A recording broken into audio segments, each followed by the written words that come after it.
안녕하세요. 인포스팟입니다. 혹시 요즘 이런 생각 해보신 적 있으세요? 나이도 들고 소득도 줄었는데 나라에서 도와주는 건 없을까? 그런데 막상 찾아보면 정보는 너무 어렵고 말도 복잡해서 도대체 뭘 어떻게 해야 하는지 모르겠는 경우 많으시죠? 그래서 오늘은 시니어분들을 위한 복지 혜택을 누구나 이해할 수 있도록 아주 쉽고 정확하게 그리고 실제 사례를 중심으로 알려드리겠습니다. 끝까지 보시면 이건 나도 받을 수 있겠는데? 하실 거예요. 사례 1. 기초연금. 먼저 많은 분들이 관심 갖는 기초연금입니다. 기초연금은 만 65세 이상이면서 일정 소득과 재산 요건을 충족하면 받을 수 있는 제도입니다. 매달 최대 40만 4천 원까지 지급되며 혼자 사는 경우와 부부가 함께 사는 경우에 따라 소득 기준이 다릅니다. 2025년 기준으로 단독 가구는 소득 인정액이 약 202만 원 이하, 부부 가구는 약 323만 원 이하이면 신청할 수 있습니다. 하지만 주의하실 점은 이 제도는 자동으로 지급되는 게 아니라 반드시 신청해야만 받을 수 있다는 점입니다. 신청은 주민센터에 방문하거나 온라인으로 복지로비용 홈페이지에서 가능합니다. 서울 도봉구에 사는 이순자 할머니는 월 소득이 120만 원이었는데 주변 지인의 소개로 기초연금을 신청했고 지금은 매달 32만 원을 받고 계십니다.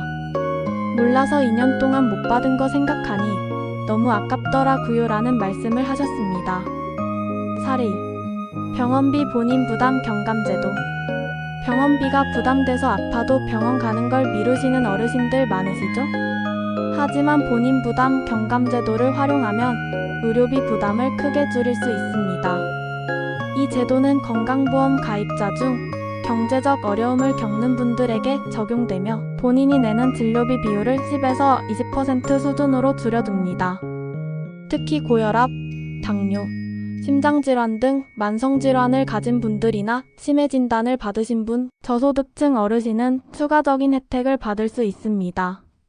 예를 들어 김정우 어르신은 당뇨와 고혈압으로 매달 병원에 다니고 있었고 병원비가 15만 원 이상 나왔지만 경감제도에 등록한 후 3에서 4만 원 수준으로 줄었습니다.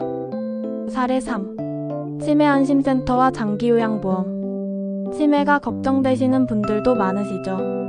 전국에 있는 치매 안심센터에서는 무료 검진과 상담, 치매 예방 프로그램을 운영하고 있습니다. 만약 치매 진단을 받으면 장기요양보험 등급을 신청할 수 있고 등급을 받게 되면 요양보호사가 집으로 방문해 식사, 청소, 목욕 같은 일상활동을 도와주거나 전문시설을 일부 비용만으로 이용할 수 있습니다. 박영자 어르신은 경도 치매 진단 후 3등급 판정을 받고 주 3회 요양보호사의 도움을 받고 계십니다. 딸이 직장 다니느라 나를 혼자 두는 걸 걱정했는데 이제 안심이 돼요 라고 하셨습니다. 사례 4. 틀니 임플란트 건강보험 적용. 치과 치료비, 특히 틀니나 임플란트 비용이 부담돼 치료를 미루시는 분들도 많습니다. 하지만 만 65세 이상 어르신은 틀니 1세트, 임플란트 2개까지 건강보험 혜택을 받을 수 있습니다. 틀니의 경우 본인 부담률이 30%이며 임플란트는 개당 약 25에서 35만 원 수준입니다. 홍순덕 할아버지는 앞니가 빠져서 오랫동안 큰 소리로 웃지 못했는데 임플란트 2개 지원받아 총 70만 원을 절약하고 이제 다시 소리내서 웃게 됐어 라고 하셨습니다. 사례 5. 주거급여와 공공임대주택. 주거비도 큰 부담이죠. 기초생활수급자나 차상위계층으로 인정받는 경우 매달 임대료 일부를 지원받을 수 있습니다. 조건에 따라 월 최대 20만 원 이상 지원되며 공공임대주택 우선 배정도 가능합니다. 인천에 사는 정진희 할머니는 월세 28만 원 중 15만 원을 주거급여로 지원받고 계십니다. 한 달 월세가 반으로 줄어드니까 숨통이 트였어요. 사례 6. 에너지 바우처. 전기세, 가스비 등 에너지 비용도 걱정이시죠? 에너지 바우처 제도를 통해 여름철 냉방비, 겨울철 난방비를 월 최대 3만 원까지 지원받을 수 있습니다. 단 이제도 역시 자동이 아닌 신청을 통해서만 받을 수 있습니다. 복지로 홈페이지 또는 주민센터에서 신청 가능합니다. 김옥순 할머니는 지난해 여름 에너지 바우처 덕분에 에어컨을 마음 편히 켤 수 있었다고 하셨습니다. 더워도 참으려고 했는데 이젠 시원하게 지낼 수 있어요. 사례 7. 예방접종 무료 지원. 만 65세 이상이면 독감 백신 폐렴 구균. 백신 23가를 전국 보건소나 지정 병의원에서 무료로 접종받을 수 있습니다. 예약 없이도 가능한 경우가 많고 신분증만 지참하시면 됩니다.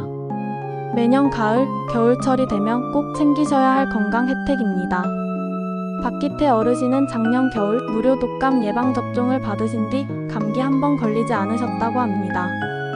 사례 8. 문화누리카드. 문화생활을 즐기기 어려운 어르신들을 위해 문화누리카드가 제공됩니다. 기초생활수급자와 차상위계층이 신청할 수 있으며 연간 11만 원이 지원됩니다. 이 금액은 영화, 연극, 미술관, 여행, 도서 구매 등에 사용할 수 있습니다. 안뽕래 할머니는 문화누리카드를 이용해 손녀와 함께 뮤지컬을 관람하고 이렇게 즐거울 수가 없었다며 웃으셨습니다. 사례 9. 통신요금 할인. 스마트폰 요금도 부담이 되시죠? 만 65세 이상 어르신은 통신사에 신청 시월 최대 1만 5천 원 요금 할인이 가능합니다. 복지카드가 있는 경우에는 추가 감면도 받을 수 있습니다. 주의하실 점은 반드시 대리점에 방문하시거나 고객센터를 통해 신청하셔야 한다는 점입니다. 사례 10. 무료 법률 금융 상담. 법적인 문제나 금융 관련 고민이 있어도 누구에게 말하기 어렵죠. 대한법률구조공단, 금융감독원, 소비자보호원 등에서는 시니어 대상 무료 상담 서비스를 제공합니다. 전화 한 통이면 충분하고 계약 분쟁, 사기 피해, 연체금 문제 등 어떤 주제든 상담 가능합니다. 마무리. 오늘 소개해드린 복지 혜택 어떤가요? 대부분이 신청하지 않으면 절대 알 수 없고 받을 수 없는 것들입니다. 정부가 알아서 챙겨주지 않습니다. 지금 바로 주민센터에 전화 한 통 하시고 복지로 홈페이지 한번 확인해보세요. 이 영상이 도움이 되셨다면 꼭 주변 분들에게도 공유해주세요. 부모님, 친구분, 이웃분들도 함께 혜택을 누릴 수 있도록 도와주세요. 다음 영상에서는 2025년의 시니어 트렌드를 상세하게 알려드릴 예정입니다. 기대되신다면 구독, 좋아요, 알림 설정 부탁드립니다. 감사합니다. 인포스팟이었습니다.